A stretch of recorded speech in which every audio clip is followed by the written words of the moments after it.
নজর থাকবে এ খবরে। তারই পাশাপাশি আসানসোলে নজর রয়েছে, কারণ সেখানে জমি দখল করে সরকারি কাজে বাধার অভিযোগ উঠছে, আর তা নিয়ে তুমুল বচসা, বিক্ষোভ। দীপক রয়েছেন এখান থেকে সরাসরি আমার সঙ্গে। দীপক, কি ঘটনা?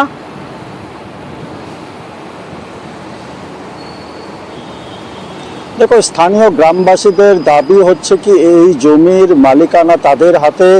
তারা বেশ কয়েক বছর আগে এই জমি কেনে কিন্তু প্রশাসনের আধিকারিকদের একটাই কথা, সরকারি কাজে বাধা দিচ্ছে গ্রামবাসীরা। রাজ্য বিদ্যুৎ উন্নয়ন পর্ষদের দপ্তরের পক্ষ থেকে বিদ্যুতের টাওয়ার বসানো হবে এবং বিদ্যুৎ নিয়ে যাওয়া হবে এই পথ দিয়ে, সেই কাজে বাধা দিচ্ছে গ্রামবাসীরা। তাই বেশ কয়েকবার সেই জমি উচ্ছেদ করতে এসে খালি হাতে ফিরে যেতে হয় গ্রামবাসীদের বিক্ষোভের জেরে প্রশাসনিক আধিকারিকদের। আজ সকাল থেকে পুলিশি সাহায্য নিয়ে প্রশাসনিক আধিকারিকরা ঘটনাস্থলে আসেন এবং জোর করে পাঁচিল ভাঙতে যান, কারণ সরকারি কাজে বাধা দিচ্ছে গ্রামবাসীরা, এমনই অভিযোগ করে প্রশাসনিক আধিকারিকরা। যদিও গ্রামবাসীদের অভিযোগ তারা কোনো সরকারি কাজে বাধা দিচ্ছে না, তারা জমির মালিকানা তাদের হাতে, তাদের সঙ্গে কোনো আলোচনা না করে, তাদেরকে আগাম কোনো কথা না জানিয়ে হঠাৎ করে প্রশাসনিক আধিকারিকরা পুলিশের সাহায্য নিয়ে পরে তাদের জমিতে ভাঙতে আসে।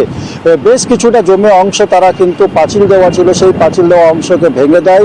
এরপরে গ্রামবাসীরা বিক্ষোভে নামে, পুলিশের সঙ্গে বাধা দিতে আসে পুলিশ এবং পুলিশের সঙ্গে ধস্তাধস্তি রীতিমতো হয়। পরে কিন্তু গ্রামবাসীদের বিক্ষোভের জেরে পুলিশ পিছনে সরে, প্রশাসনিক আধিকারিকরা পিছনে সরে এবং যে দ্বিতীয় দফার ভাঙের কথা ছিল বাউন্ডারি ওয়াল, সেই বাউন্ডারি ওয়াল না ভেঙে তাদেরকে খালি হাতে ফিরে যেতে হয়। প্রশাসনিক আধিকারিকদের একটাই কথা হচ্ছে কি রাজ্য বিদ্যুৎ উন্নয়ন পর্ষদ সেইখানে বিদ্যুতের টাওয়ার বসাবে, সেই কাজেই বাধা দিচ্ছে গ্রামবাসীরা। ধন্যবাদ। ভাঙছে, সরকারের অর্ডার আছে, বলছে ডিএম এর অর্ডার আছে, ওই জন্য ভাঙছে। ডিএম তো আমাদেরকে কিছু নোটিশ দেয়নি, কিন্তু ভাঙবে কেন? আমাদের জানানো দরকার, আমাদের নোটিশ দেওয়া দরকার। জমিটি কি আপনি কিনেছিলেন? হ্যাঁ। কবে কিনেছিলেন? 1.5 বছর আগে কিনেছি আমরা। এখানে 6 জন মহিলা কাজ করবে, সব গোষ্ঠীদের মহিলারা আমরা সবাই মিলে এক কাছে চাঁদা করে জায়গাটা কিনেছি। এখন কি বলছে প্রশাসন, কি বলছে? প্রশাসন বলছে আমরা টাওয়ার বসাবো, আমরা অর্ডার আছে, ডিএম এর অর্ডার আছে, আমরা জমিটা নেবই।